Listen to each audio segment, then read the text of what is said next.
Born in 1911, and by 1924, he was already fighting for money. My Uncle Bernard, that was my grandfather's brother, he told my grandfather, he said, I got this guy, I want you to lick him. He says, if you can lick this guy, I'll give you $50. My grandpa said, I can't beat that guy. Look at him. He had the boxing shoes on. And it turns out he was a local guy here anyway that went on to become a good fighter, Butch Otto, and they wound up being good friends.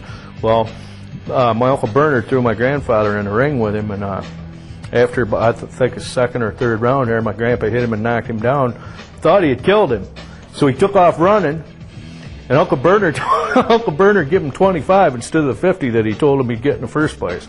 Mark turned pro just before his 16th birthday, and his manager thought Marty Simmons would sound better as a prize fighter. He was just a raging pit bull. I mean, that's what he was. I mean, he was put on this earth to fight, and that's what he did. And I mean, the man was just, he was short. He was only 5'5", but he was stocky and strong and burly, and he never refused to fight. Just the opposite was true of his competition, and Marty had to go incognito to find someone that would step into the ring with him. I just know at one time that there was nobody wanted to fight him, so that, you know, he wanted a few extra fights, so he put the mask on. State champion by 1933, few boxers can claim the amount of victories and nicknames awarded to Marty Simmons. Oh, they called him the Saginaw Kid. They called him, Half Ton. Because Tony Galeno, they had a picture, one of the pictures there, they had a picture they called Tony Galeno 2-Ton Tony, and they called my grandfather Half Ton Marty. Over 80 years before celebrities would don a milk mustache, Kid Kronk was making dairy delicious. His clean-cut image didn't continue in the ring, though. He's fought, you know, at that period of time, some of the best in the world. I mean, Ezra Charles and Archie Moore and so on. And although he never beat those people, I mean, he hung with them for 10 rounds, you know, I mean, wow. He fought Archie Moore, and the decision went to Archie Moore, and Archie was surprised because he even admitted it in Sports Illustrated later on. He says, Marty beat my butt.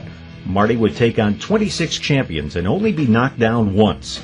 He toured the world, winning $48,000 in Australia. People knew him wherever he went. You know, they'd come up to him and ask him for his autograph, so it was like, wow, you know, this guy's famous, you know, and it took me a while to catch on there to some of it. Marty ended his career in Hollywood in 1940, returning to Saginaw to train a new generation of boxers. As long as you want to be a champion, he'll make you a champion. And that's the way Marty was. I admire him. He was a good person.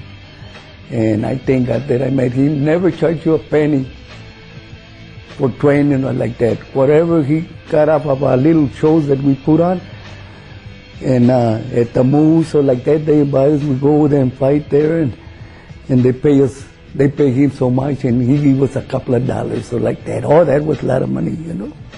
He had a lot of state champions, a lot of them. My dad was one. A lot of other guys that were state champions that went on to fight pro. Pete and Mickey Crawford. He had his hand in helping train with Petey Armstrong. He had trained him for a while too, and Petey was a good boxer. There were several other guys. The Tribe brothers were a pretty good boxer. Don Tribe was a pretty good boxer. But who sticks out the most in my mind has got to be Felton Woods, though. Simmons was honored with the Liberty Bell Award for his contributions to Saginaw in 1977. His impact on the boxing world continues even today. He put so much into his kids that he trained, you know, and taught them so much, you know, to be good people, not only be good competitors, but to be good people in general, you know, and that legacy will go on forever as long as his name is still out there.